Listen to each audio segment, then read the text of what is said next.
The woman with no name. Her feet were bare, torn, and bleeding, each step sending sharp jolts of pain up her legs like shards of glass embedding deeper into her skin. The rough cobbles of Merida's streets blurred beneath her as she ran, her breath coming in ragged gasps that burned her throat. Sweat stung her eyes, mixing with the tears she couldn't afford to shed. But she kept running, driven by a fragile spark of belief, in the name that echoed in her mind, Jody Block. She believed she was someone. And that feeling, of being someone, felt good. For days ago, she had been no one. Just a woman with no name, trapped in a Mexican bar on the outskirts of Merida.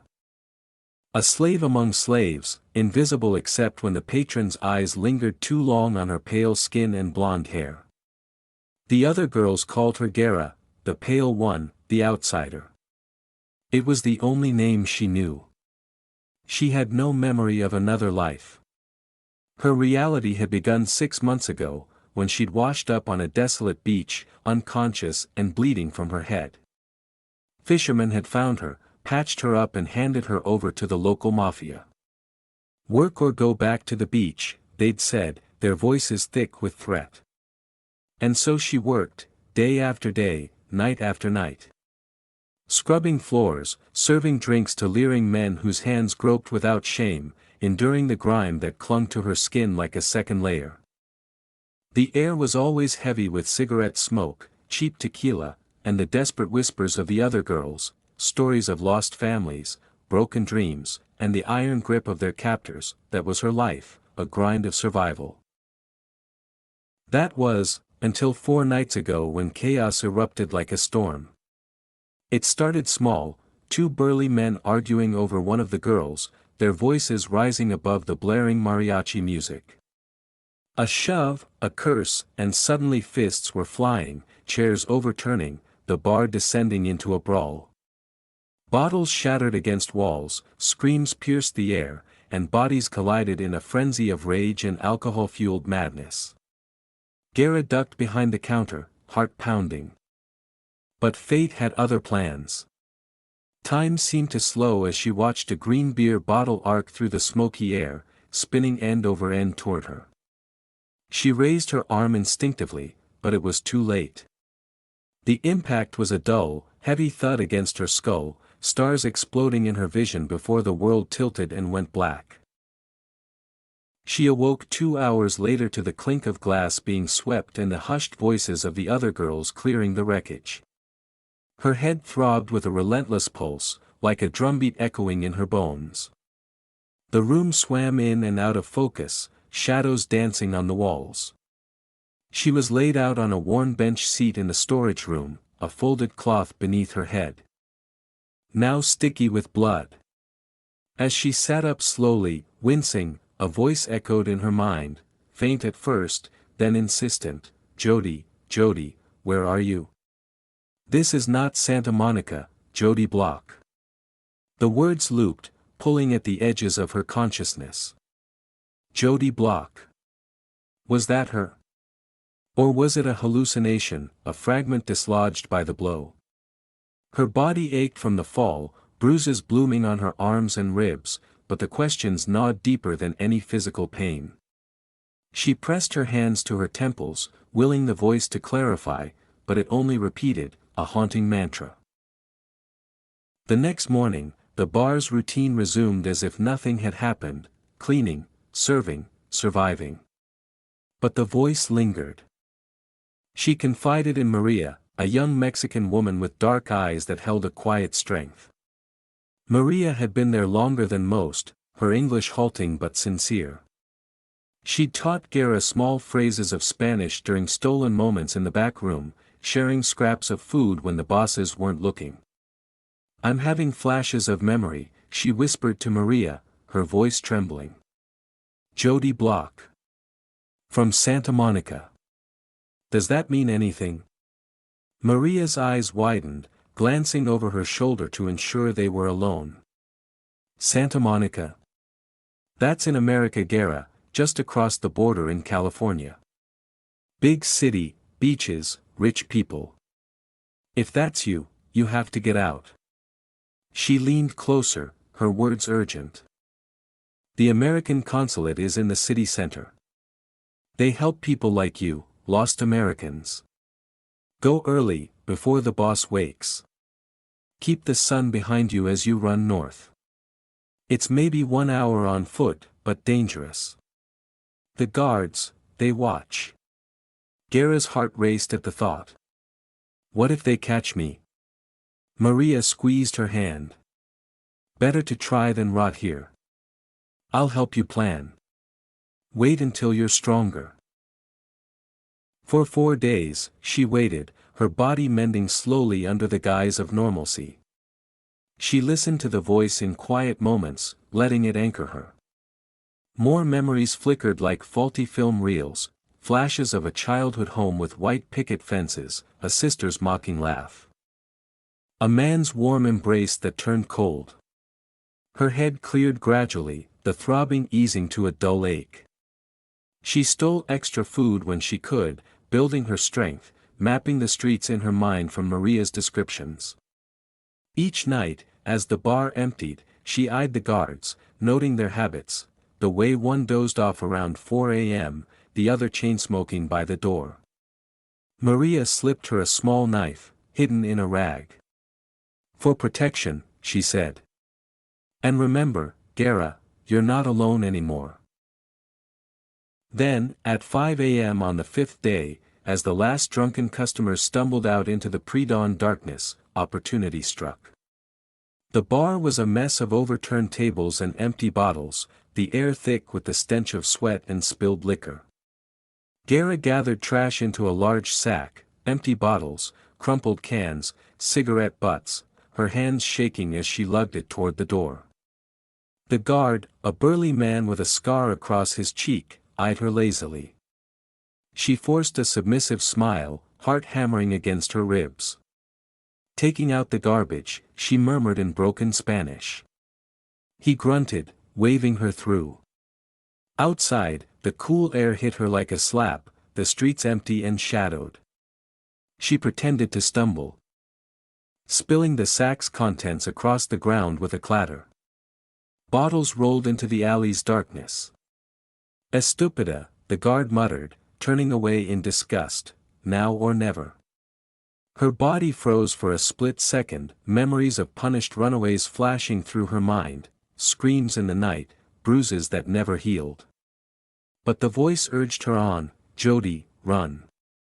She bolted, bare feet slapping against the cold cobbles, pain igniting with every stride. The streets of Mérida were a labyrinth at dawn, colonial buildings with peeling paint casting long shadows under the fading stars. She glanced back, expecting shouts or footsteps, but heard only her own labored breathing. She darted through narrow alleys, avoiding main roads where patrols might lurk. A stray dog barked, startling her, but she pressed on. When she encountered early risers, a street sweeper, a baker opening his shop, she gasped out, "Donde está el consulado americano?" Their replies were hurried, "To do derecho, edificio grande con bandera." Straight ahead, big building with a flag, the roads transitioned from jagged cobbles to smoother tarmac as she neared the city center, the sky lightening to a pale gray. A distant bell chimed 6 o'clock, she'd been running for an hour, her lungs on fire, feet leaving bloody prints behind. Blisters burst, skin tearing, but she couldn't stop. The consulate loomed ahead, a sturdy structure with iron gates and the American flag fluttering in the breeze. In her exhaustion, she didn't see the vendor's cart until it was too late, a wooden stand laden with fresh fruit and spices, parked haphazardly on the sidewalk. She crashed into it with a thud, oranges and mangoes tumbling like colorful rain, chilies scattering underfoot. She hit the ground hard, elbows scraping against the pavement, the world spinning in a dizzy haze. "Rompiste mi carrito." "Ladrona," the vendor shouted, a wiry man in his 50s, his face twisted in anger as he rushed toward her. Panic surged, she couldn't afford a scene, not now. "Lo siento," she gasped, scrambling up, dizziness threatening to topple her. "I'll pay you back, I promise, poor favor." Ignoring his curses, she forced her legs to move, weaving through the growing crowd of onlookers. Fatigue clawed at her, vision blurring at the edges, but the consulate's gates were in sight. She sprinted the final stretch, collapsing against the cold metal bars. Locked. The building silent, too early for opening hours. Desperation welled up, she tugged at the gates, rattling them futilely. "Please, open," she sobbed, tears streaming down her face as she sank to her knees. A low growl echoed in the distance, a car's engine. She froze, terror gripping her. It had to be them, the mafia's men, tracking her down. But then a figure appeared behind the gate, a consulate guard, uniformed and alert, his expression shifting from caution to concern as he took in her disheveled state, pale skin, bloodied feet, wild eyes. He glanced at the approaching car, its tinted windows ominous, and activated the gate with a buzz. It slid open just enough for him to pull her inside, his grip firm but gentle. "You're safe now," he said comfortingly, "you're safe," as the car slowed, its occupant staring before accelerating away. Inside the secure grounds, the guard supported her weight, speaking rapidly into a radio microphone. "American woman, injured, possible victim of trafficking. Send assistance." Two men emerged from the main building, an elderly gentleman with silver hair and a commanding presence, likely a senior official, and a younger, fair-haired aide. "Why are you here?" the older man asked in English. His tone professional yet kind. "I need help," she panted, struggling to steady her breath. "I don't know who I am, but I think I'm Jody Block." From Santa Monica, they nodded, escorting her into a small, sterile room with a desk and chairs. The guard poured her water, which she gulped down greedily. She poured out her story, the beach awakening, the bar's horrors, the fight, the voice, the desperate run. The elderly man listened intently, then stood. "We'll verify this. First, get you cleaned up." He left with the aide. A woman named Iris arrived shortly after, a middle-aged consular officer with a no-nonsense demeanor softened by genuine compassion. She led Guerra, Jody, to a private bathroom. Gently washing her wounds with antiseptic, bandaging her feet, and providing clean clothes, a simple blouse and pants that felt like luxury after months in rags. Iris brought a tray of food, fresh fruit, bread, coffee, and sat with her. "Relax, dear. We've helped people in worse situations. It'll turn out good, you'll see." Jody tried to heed the advice, but her mind raced with questions. Who was she really? What life waited beyond this nightmare? The young aide returned with a digital camera. "For identification," he explained. "Look straight ahead, no blinking." Click, click. He hurried off. Not long after, the elderly man reappeared, a folder in hand. "Facial recognition from our database confirms it, you're Jody Block. Resident of 7, Fern Road, Santa Monica. You entered Mexico on April 7 with your husband, James Block. He returned alone the next day." He paused, his voice softening. "We'll arrange repatriation today. You'll be taken to a secure facility in San Diego for debriefing and care. Good luck, Mrs. Block." Meanwhile, across the border in Santa Monica, Detective Harris approached the elegant gate of 7, Fern Road under a clear California sky. The house was large and tasteful with manicured lawns, a symbol of success. He pressed the intercom. "Detective Harris, Santa Monica PD. I need to speak with Mr. James Block," a woman's voice responded, smooth and composed. "He's out until around 8. Can I help?" "No, it has to be him personally." "Your name for the report?" "Jody Block." James's wife. Harris thanked her and turned away, catching a flicker of movement, a curtain parting, a face peering out. In his car, he compared the consulate's photo to his memory of the woman. Identical. Both claiming to be Jody Block. Intrigued, he returned to the station and dug into records. What he uncovered was a tale of twisted family ties. Jody and her sister Jolene Keyes, twins separated by 2 years but worlds apart in temperament. Photos showed them as near identical, same blonde hair, blue eyes, delicate features. But Jody was the star, straight-A student, university honors in computer science, founder of a thriving tech startup in Palo Alto. Her parents doted on her, proud of her achievements. Jolene, the elder, simmered with jealousy. As a child, she tried to suffocate Jody with a pillow during a tantrum. Expelled from school for fights, she ran away at 15, descending into theft, drugs, and petty crime. When she met James Block, a charming conman with a history of fraud, they bonded over shared resentment of the haves. James had served time for embezzlement, Jolene for forgery. Together, they plotted like modern-day outlaws. Harris contacted the consulate, sharing his findings. "Are you sure it's Jody and not Jolene?" The response was affirmative. Facial recognition matched Jody's passport and entry photos. The plot unraveled further. Jolene had envied Jody's life for years, especially after their parents' fatal car accident left Jody inheriting everything. Good riddance, Jolene had sneered at the funeral, her eyes on Jody's fortune. The scheme: James would seduce Jody, marry her, then eliminate her during the honeymoon. They funded it with small-time robberies, forging a respectable image for James, a successful entrepreneur. It worked flawlessly at first. James bumped into Jody at a Van Gogh exhibition, her favorite artist, in a Santa Monica gallery.